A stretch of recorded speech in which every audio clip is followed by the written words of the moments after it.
నీ కుర్చీలు బాగున్నాయి కదా ఉపేంద్ర.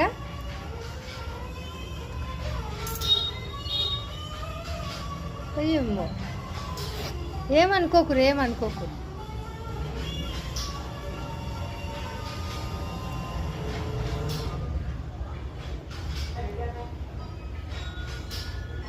ఎట్లా పడుకున్నారు అందులో ముఫాసా?